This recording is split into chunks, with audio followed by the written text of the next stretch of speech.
vagin.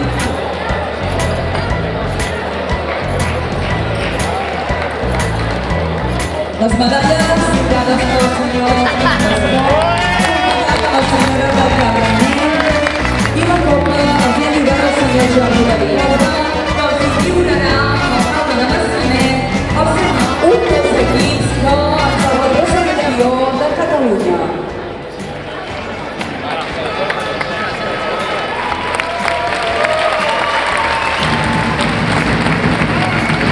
Una final complicada, amb un rival molt directe, molt sòlid, amb les idees clares, però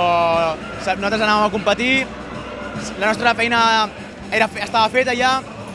som de primer any, el nostre objectiu ningú diria que era poder arribar a la final d'aquest Campionat de Catalunya aquest any i molt contents per haver disfrutat, haver donat-ho tot, que està això més que suposat. I amb l'entrenador hem anat a mort, aquest campionat, tots junts hem apoyat uns altres i ha sigut una final espectacle per tot l'ambient, per tothom i bueno, esperem que us hagi agradat a tothom. Nosaltres anem a enfrontar el Campionat d'Espanya al Canyit d'aquí 2 setmanes i a veure si els remuntem i els hi fem a veure si els guanyem al Barça, que és molt bon equip i s'ho mereix també.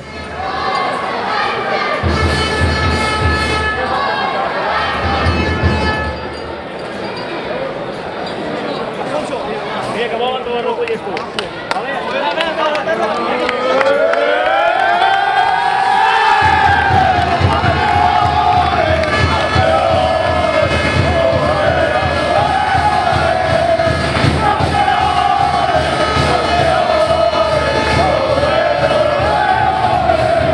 Sabíem que era un partit molt complicat,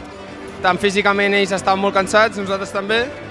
però hem fet el que sabíem fer,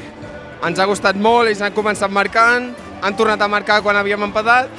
però al final, mira, se'ns ha decantat cap a nosaltres com se'ls podria decantar cap a ells, però mira, aquest punt, a la pròrroga, hem aguantat físicament i hem pogut marcar, i això ha sigut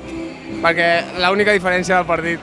Ha sigut un campionat que ha anat perfecte, ha sigut 3 dies d'hoquei patins de gran qualitat, molt de públic, com s'ha vist en aquesta final, un bon joc d'hoquei patins de futur, una gran organització per part del Submassanet i marxem d'aquí molt i molt contents perquè, a més, les instal·lacions han sigut molt adequades, amb el número de 8 vestidors hi havia un per cada equip i la pista de Massanet tothom la coneix, és una gran pista per jugar a hoquei patins.